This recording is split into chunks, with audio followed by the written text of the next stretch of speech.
Hey guys, this is a long overdue video, and as I've said before, I don't plan to do content for the sake of making content, and I only realized that I have to do a video when there's some pressing issue that I want to talk about.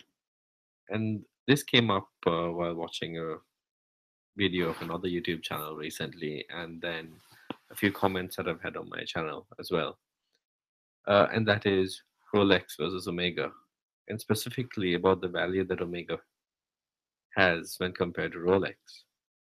So for this video, I decided to look at three specific categories. Dive watches, in this case that would be the Omega Seamaster, Planet Ocean line, compared to the Rolex Sea Dweller or the Submariner. Dress watches, which would be the Omega, the Rolex Datejust line versus the Omega Globemaster line. And then of course, chronographs, which would be the Rolex Daytona versus the Omega Speedmaster. So let's start with the chronographs because let's face it, we all love chronographs. If you were thinking of buying an Omega, as I was a long time ago, the first question that you can ask yourself is, how does that compare to a Rolex? Because Rolex is the gold standard for watches for some reason. And you're going to have a budget in mind and you're going to go with one of these options. But when you start comparing price, you realize that you could buy two Omega Speedmasters at the price of one Daytona. And with the demand the way it is, and with marked up pricing, you could probably buy three Speedmasters for the price of one Daytona. And you have to remember that a Omega RRP is always going to be open to negotiations.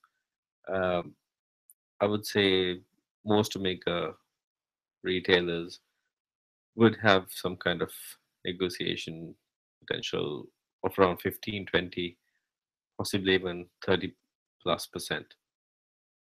So, whereas a Daytona, you're not going to get anything less. So, the site that I was looking at was a European site, and the price was 4,400 euros for a Speedmaster and 11,600 for a Daytona. Which of these is better? Only you can tell. But I think in this situation, the best value certainly is a Speedmaster.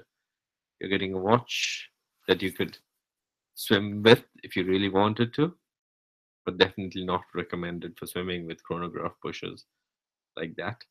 But a watch that you can certainly wear every day for the rest of your life, um, and it'll work perfectly fine. And arguably, this watch has significantly more history than this. So, in my opinion, the best value when it comes to Omega versus Rolex chronographs is with Omega. I have both of them, and I love both of them, and I wear the Daytona a lot more often compared to the Speedmaster. Well, because it's a Rolex, and I know I can, uh, not worry about the hassle like glass or water getting in through the pushes.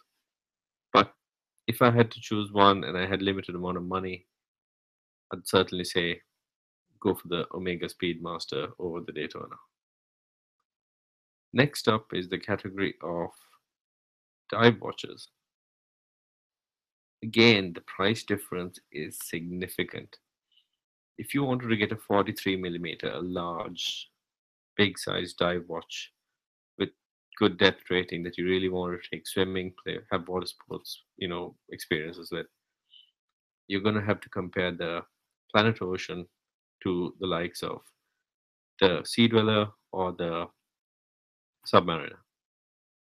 And the price difference again is almost double. Um, you could probably get one of these for about 4,500, 5,000 euros. Dollars, you could probably get this for no less than the retail price. Probably more now because of the hot cake appeal of this watch. Don't get me wrong, a sub is iconic. The sub is bulletproof. I have a sub.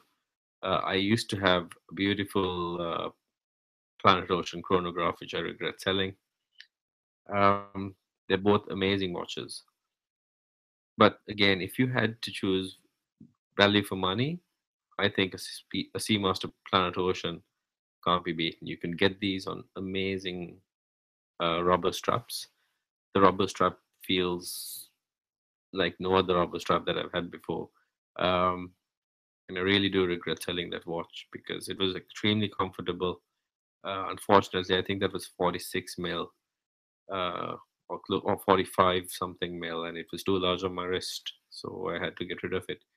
But again, really good value for money. I have a sub. I love it. I wear it all the time when I'm swimming or on holidays. But again, double the price for a sub compared to a Seamaster. If you have smaller wrists and you don't want a larger watch, you could go for the Seamaster 300, and that's going to be even cheaper.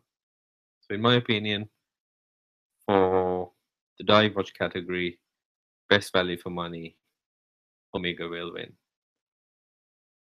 Now, the last category is the dress watch category.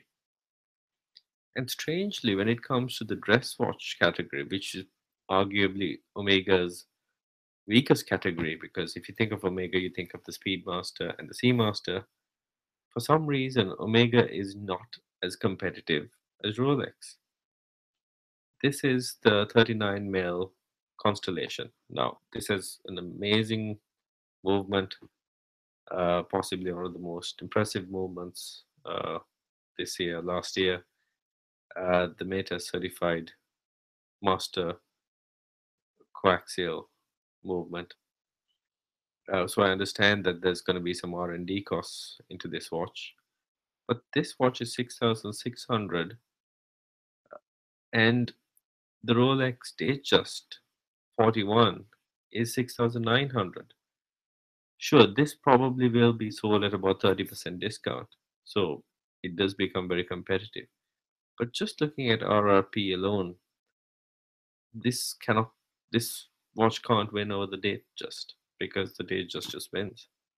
So I think when it comes to dive watches and chronos, Omega has amazing value. But when it comes to dress watches, I think Rolex still wins. So a short and sweet video. Let me know what you guys think, and any comments are always welcome. Please do subscribe. I'll try my best to think of some more topics and do a better videos in the next coming days. Thanks.